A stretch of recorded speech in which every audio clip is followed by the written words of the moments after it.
सदन में सुधांशु त्रिवेदी के भाषण से हक्का बक्का हुए विपक्षी। बीजेपी सरकार की उपलब्धियों पर दिया ऐसा भाषण कि मुंह छिपाने पर मजबूर हुए मोदी विरोधी।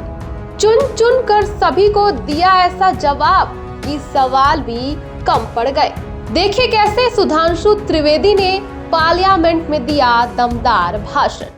जो लोग कहते हैं चुनाव आयोग ठीक काम नहीं कर रहा वगैरह वगैरह, तो मैं कहना चाहता हूं जरा उत्तर से दक्षिण तक देखिए।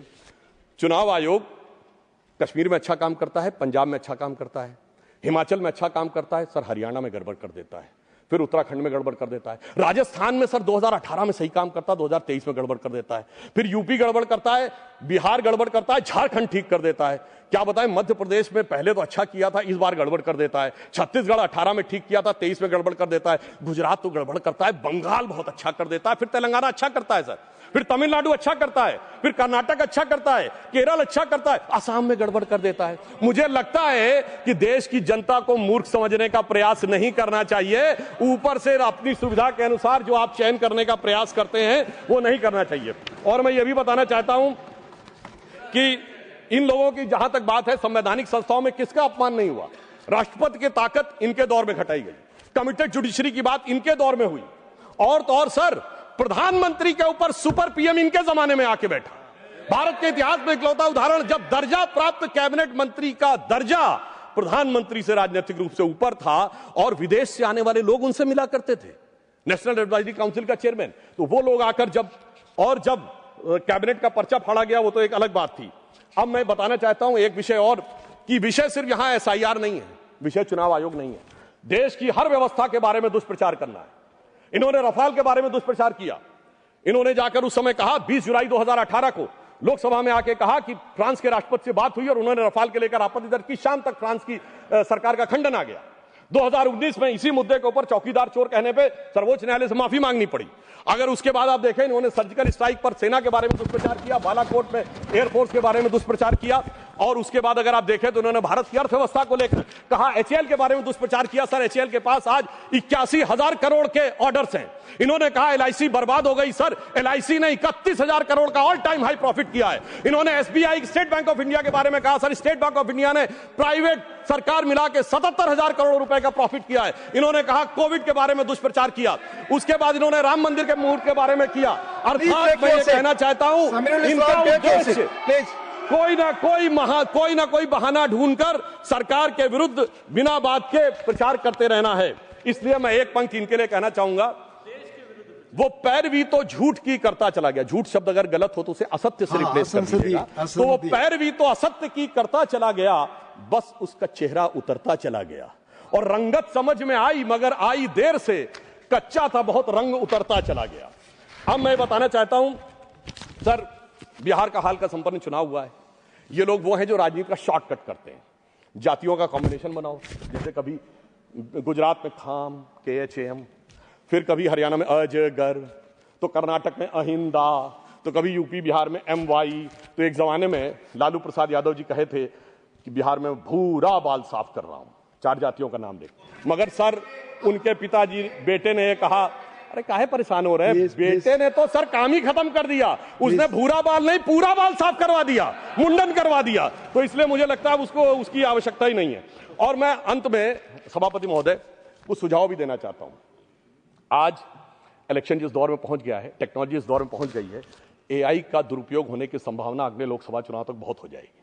मुझे लगता है इस बारे में सरकार निश्चित रूप से कोई ना कोई कदम उठाएगी, और जो लोग पब्लिक प्लेटफॉर्म्स में हैं उनको अपने AI सिग्नेचर्स यानी AI प्रिंट्स के बारे में ऑथेंटिक रूप से स्टैब्लिश करने के बारे में विचार करना चाहिए, क्योंकि अन्यथा ये आने वाले समय में वॉइस रिकॉग्निशन और अन्य चीजों में प्रॉब्लम हो सकती है। दूसरा, मेरा मानना है कि जो सर्टिफाइड जो मान्यता प्राप्त राजनीतिक दलों के प्रत्याशी नहीं हैं, उनके नामांकन के लिए जो संख्या निर्धारित है उससे कुछ बढ़ाना चाहिए प्रस्तावकों की, ताकि गंभीर लोग आ सकें। जो राजनीतिक दल मान्यता प्राप्त करना चाहते हैं उनके भी सपोर्टर्स की एक सब्सटेंटिव संख्या दिखानी चाहिए, ताकि ईमानदारी से जो लोग राजनीति करना चाह रहे हैं वही लोग उसमें आ सकें।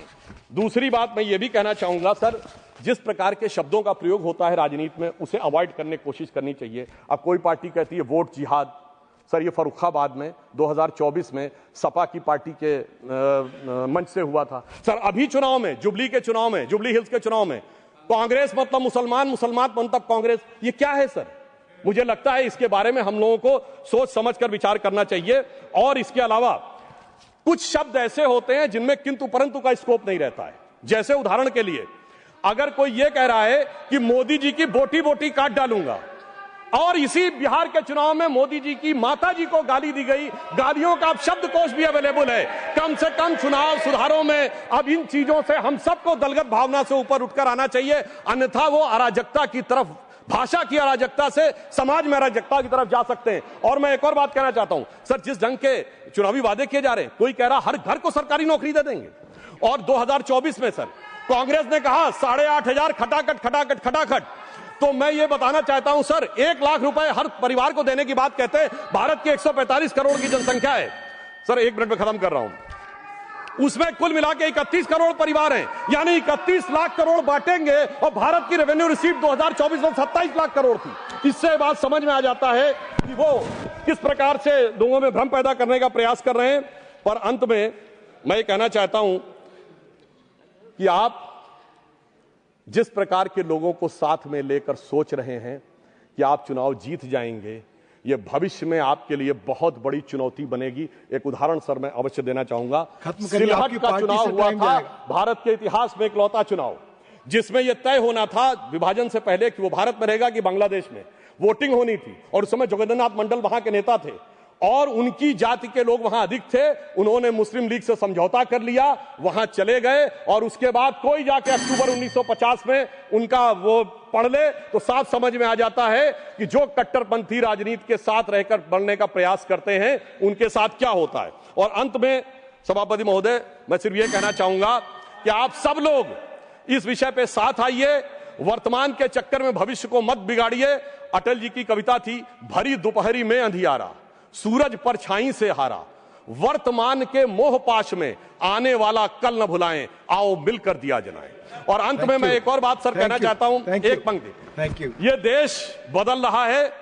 स्वामी विवेकानंद ने कहा था कि उनके शरीर छोड़ने के 1 शताब्दी बाद ये देश उभरेगा। श्री अरविंदो ने कहा था कि 175 वर्ष का यह संक्रमण काल है जो रामकृष्ण परमहंस के जन्म से प्रारंभ हुआ 1836 से 175 जोड़िए 2011, 2012 में भारत अब नया स्वरूप ले रहा है।